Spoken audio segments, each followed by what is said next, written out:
A reading from Mark. The disciples gathered around Jesus and told him all they had done and taught. He said to them, "Come away to a deserted place, all by yourselves, and rest a while." For many were coming and going, and they had no leisure even to eat. And they went away in the boat to a deserted place by themselves. Now many saw them going and recognized them, and they hurried there on foot from all the towns and arrived ahead of them. As he went ashore, he saw a great crowd, and he had compassion for them, because they were like sheep without a shepherd, and he began to teach them many things. When they crossed over, they came to a land at Gennesaret and moored the boat. When they got out of the boat, people at once recognized him and rushed about that whole region and began to bring the sick on mats to wherever they heard he was. And wherever he went, into villages or farms, they laid the sick in the marketplaces and begged him that they might even touch the fringe of his cloak, and all who touched it were healed. You may recall that earlier in Mark we read how Jesus sent his disciples out 2 by 2 into the villages of Judea to proclaim all they had seen and to cast out demons and anoint the sick. Today's gospel reading marks their return to Jesus, where they gathered around him and told him all they had done and taught. Jesus recognized their hard work. He could probably see in their faces that they were tired, and so he told them to come away to a deserted place, far from the gathering crowds, where they could be by themselves and rest. Sometimes it's difficult to follow the example Jesus provided in his ministry, or to heed the orders he gave to his disciples. But I've always found it easy, even necessary from time to time, to go away to a deserted place all by myself and rest a while. So it was that a few years ago, I decided to retreat to the Alaskan wilderness, to Denali National Park, a park the size of the state of Vermont, bisected by a single gravel road and kept pristine and wild by its remoteness and inaccessibility, and by the careful husbandry of those charged to protect it. I stayed with an old friend of 40 years, Cass Ray, who works for the Park Service and could guide me to choice spots in the wilderness. To help keep the park wild, private automobiles are prohibited from traveling beyond milepost 15, where the road crosses Savage River. Beyond that point, visitors must travel in buses, driven by knowledgeable guides. On the wilderness buses, passengers can disembark from the vehicle at most any point and seek the solitude of the tundra, wade across the braided rivers, or climb the distant peaks. Most visitors, however, are content to stay on the bus, where they soon learn that the focused eyes of dozens of fellow travelers better enable them to spot the bear, the moose, the caribou, the Dall sheep, and the wolves that most every visitor longs to see. In addition to the wildlife, everyone also hopes to get a glimpse of Mount McKinley, Denali, as it's known among the Native Americans, the highest peak in North America, usually concealed from view by a whirling bank of dense clouds. On my first foray into the heart of the park, I learned from an Athabascan Indian woman named Carol that in her language, Denali means the high one or the great one. With reverence, she spoke of the mountain and of its importance to her people. She said that Denali wasn't just the name given to the mountain itself, but it was also the name for all this, all that surrounds the mountain, and all that lies in the shadow of its greatness. Within a few days of my visit to the park, from the trails or from the windows of a bus, I had spotted what visitors call the Big Five. I managed to see enormous moose munching on willow branches, the silhouettes of dozens of Dall sheep arrayed across mountain ridges. I saw a wolf devour a decaying ground squirrel, grizzly bears lumbering across a green meadow, and caribou resting beside a glacier-fed stream. Most every animal I noticed was brought to my attention because of the sharp eyes of my fellow bus travelers.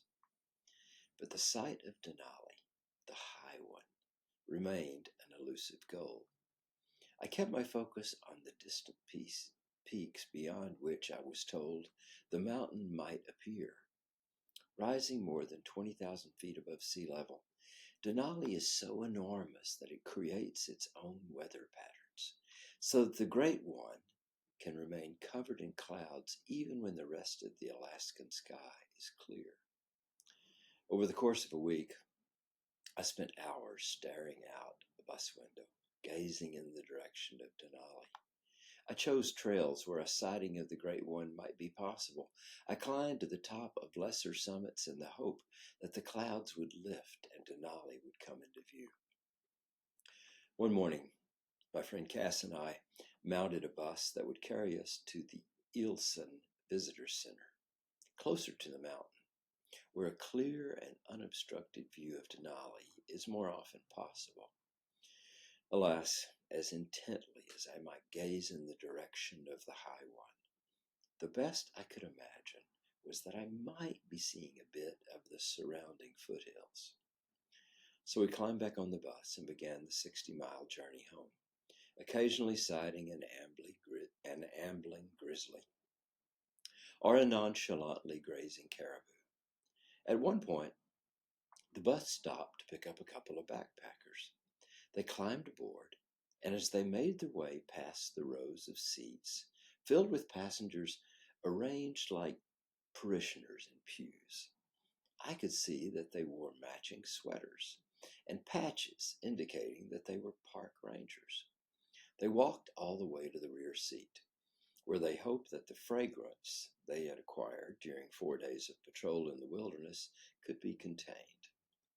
A young, recently married couple, their faces revealed their enthusiasm for their work of managing wildlife and humanity mingling in such close proximity. Their faces also revealed a deep exhaustion from 4 days of bushwhacking across the tundra, wading frigid streams and crossing glaciers.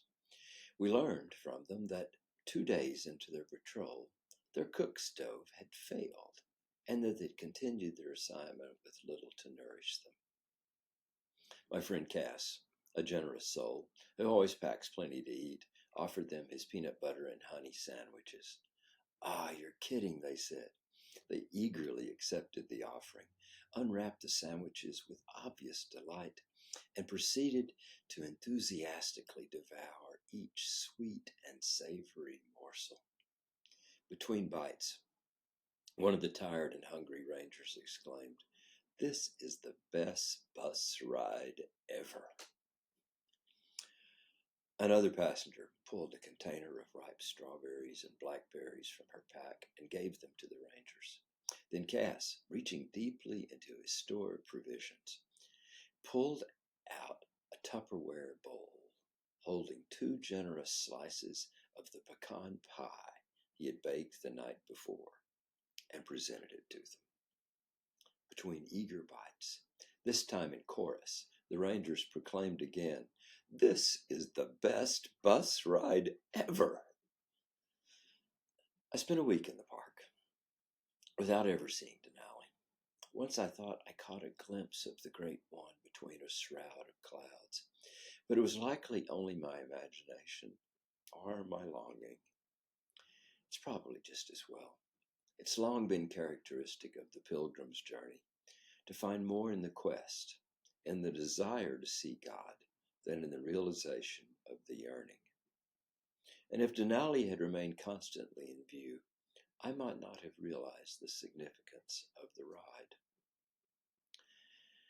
That bus ride reminds me of you, the people of Holy Trinity and Redeemer, how we're really nothing more than strangers on a bus, sharing with one another what we have, food for the journey, And each of us motivated by a common desire and showing up here on Sunday morning in the hope that we might catch a glimpse of the Great One. And along the way, calling out to one another and to the bus driver who is busy watching the road ahead that something interesting is happening outside the windows of the bus, and we don't want to miss it. There's a postscript to this travel log. At the end of the week, Cass drove me to the park, from the park to Fairbanks, where we visited the Episcopal Church and learned that an Episcopal Archdeacon, Hudson Stuck, co-led the team to first ascend to the summit of Denali just over 100 years ago. His feast day is celebrated on April 22nd. My Alaskan adventure over, I boarded a flight from Fairbanks to Anchorage. As we climbed in altitude and rose above the clouds, the captain announced that if we looked out the windows to the right of the plane, we could see Denali. And there she stood, majestic, pure white, enormous in breadth and height. And I was able at last to gaze upon the Great One. I don't want to carry this allegory too far, but it's interesting to note that I saw Denali only after the journey was complete, after I was lifted above the clouds. And as beautiful as the view of the mountain was, it was clear that the heart, the essence of the journey, had been in the search to see the High One, and along the way to discover that this, what we have here and now, may be the best bus ride ever.